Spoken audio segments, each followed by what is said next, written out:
दिवाली आ रही है, दिवाली की धूम हर जगह है और दिवाली के साथ-साथ धनतेरस का बहुत ज़्यादा महत्व सबके जीवन पे है। क्यों? क्योंकि कहते हैं कि ये वो ख़ास दिन है ज़िंदगी का जिस दिन आप जितना चाहो उतना सरस्वती माँ, लक्ष्मी माँ, गणेश जी आप पे मेहरबान होते हैं और जितना चाहो आप उतना धन अर्जित कर सकते हो। पूजन की सही विधि होनी चाहिए और धनतेरस को हम कैसे और ख़ास बना सकते हैं, ये बताने के लिए स्टूडियो में हमारे साथ मौजूद हैं आचार्य भाग्यराज गुप्त जी। सबसे पहले स्वागत करते हैं, फिर बातचीत करेंगे। नमस्कार सर। नमस्कार जी, सभी दर्शकों को मेरा से जय श्री राधा कृष्ण प्रणाम। सर धनतेरस कहते हैं बहुत खास होता है और एक अलग महत्व होता है धनतेरस का हम सभी के जीवन पर। तो दर्शकों को क्या कहना चाहेंगे इस धनतेरस पर? जी बिल्कुल, हमारे हिंदू धर्म में धनतेरस का बहुत ज़्यादा महत्व है और ये महत्व इसलिए भी ज़्यादा है क्योंकि ये जो पर्व है ये आपके जीवन में सुख समृद्धि धन तो लेकर आता ही आता है, क्योंकि कहते हैं ना धनतेरस यानी कि धन को ये 13 गुना वृद्धि कर देता है। और बहुत ज़्यादा महत्व इसलिए क्योंकि ये स्वास्थ्य को लेकर आता है। और मैं हमेशा से आप लोगों ने देखा होगा मैं स्वास्थ्य को बहुत ज़्यादा महत्व देता हूँ, क्योंकि मेरा मानना है कि अगर आप स्वस्थ हैं तो आप बहुत धनी व्यक्ति हैं, क्योंकि स्वस्थ व्यक्ति ही जो है आप अपने धन का एंजॉयमेंट कर सकते हैं। तो इस दिन स्वास्थ्य का महत्व इसलिए ज़्यादा है कि इसी दिन जो धन्वंतरी देव हैं, जब समुद्र मंथन हो रहा था तो त्रयोदशी के दिन ही धन्वंतरी देव उत्पन्न हुए थे हाथ में कलश लेकर।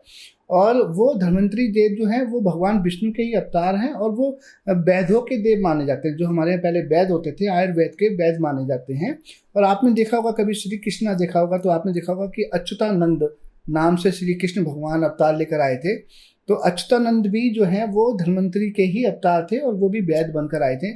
और एक बहुत अच्छा आपको रेमेडी भी बता देते हैं, जब अब बीच में याद आ ही गया है कि कभी किसी को रोग हो ना, तभी कहते हैं कि अगर आप जब दवाई खाते हैं और खासकर जब बवकरण हो, अगर बवकरण नहीं भी पता आपको कोई बात नहीं, अगर आपको नहीं पता कि बवकरण किस दिन है, तो आप जब कोई भी दवाई लें तो वो दवाई को आप अगर इस तरह से खाते हैं ना कि ये मंत्र बोलते हुए अच्युतानंद गोविंदा नमोच्चारण भेषजात नश्यन्ति सकलारोगा सत्यम सत्यम बदाम हम, तो वो जो रोग है वो बहुत ही तीव्र, बहुत अच्छी गति से सही हो जाता है। यानी कि जिस रोग को आपको ठीक होने में महीना लगेगा, अगर आप ये मंत्र बोलकर खाएंगे तो आप देखेंगे विदिन ए शायद 4-5 डेज में आपका वो रोग ठीक हो जाता है। इतनी ज़्यादा परसेंटेज उसकी अच्छी हो जाती है।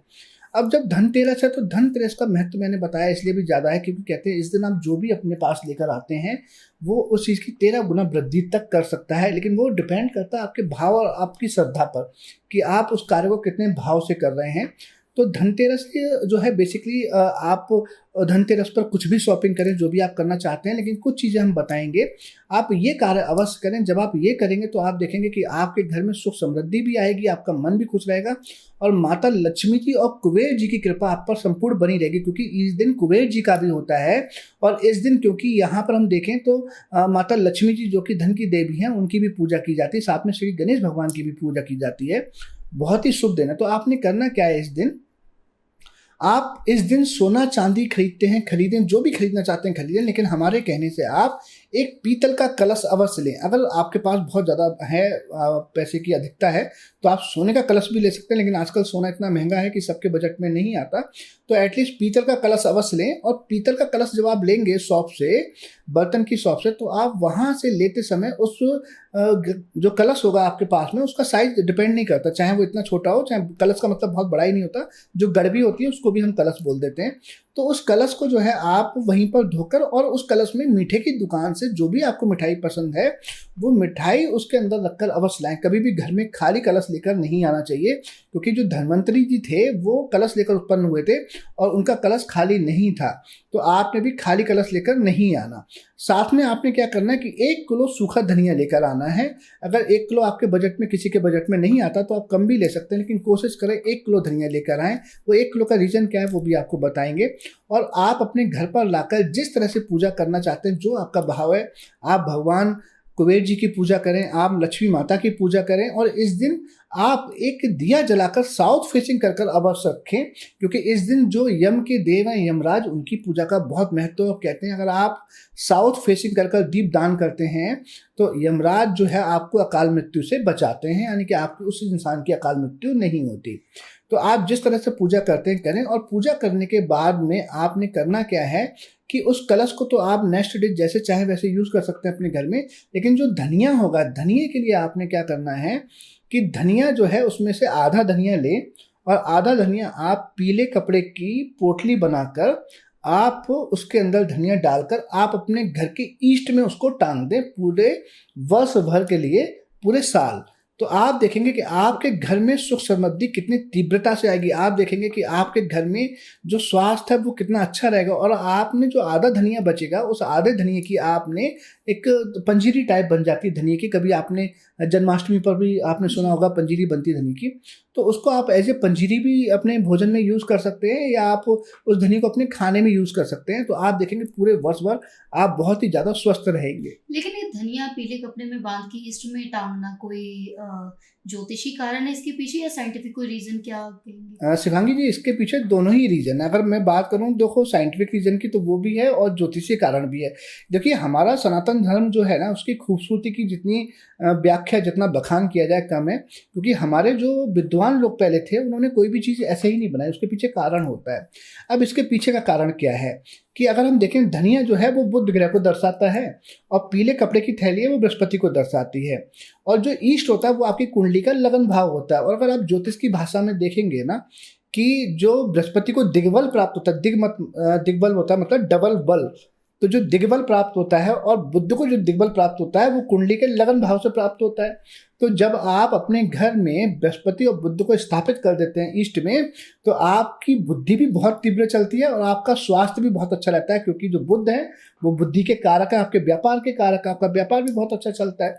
और जो बृहस्पति हैं वो आपके जीवन में आपके सौभाग्य के कारक हैं, आपके जीवन में जितनी भी संपन्नता आती है उसके बृहस्पति कारक हैं। तो जब आपको दोनों ही चीज़ें मिल गई, आपको आपके जीवन में संपन्नता भी मिल गई, आपको वैभव भी मिल गया, आपकी बुद्धि भी अच्छी चल रही, क्योंकि बुद्धि से ही व्यापार चलता है, आपका व्यापार भी अच्छा चलता है, तो मुझे बताइए आपके जीवन में कमी किस चीज़ की रही।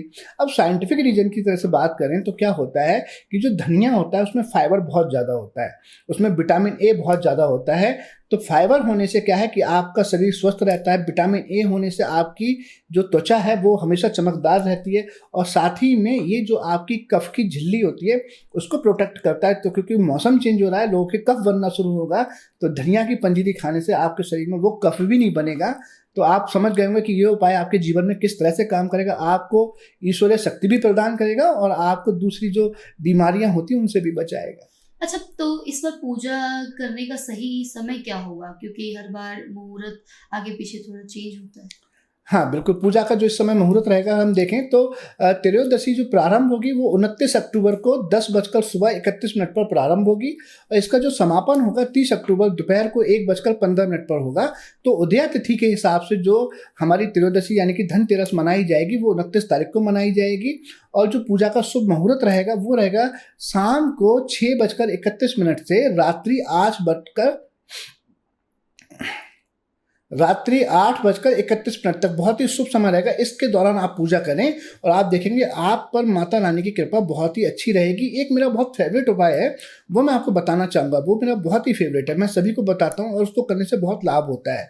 त्रयोदशी धनतेरस, इस दिन आपने क्या करना है, 13 पीली कौड़ियाँ लेनी है, और 13 पीली कौड़ियाँ लेकर जब आप पूजा कर रहे होंगे,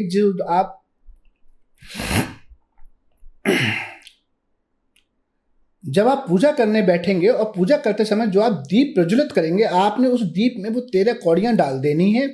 और उसके बाद में अर्धरात्रि जब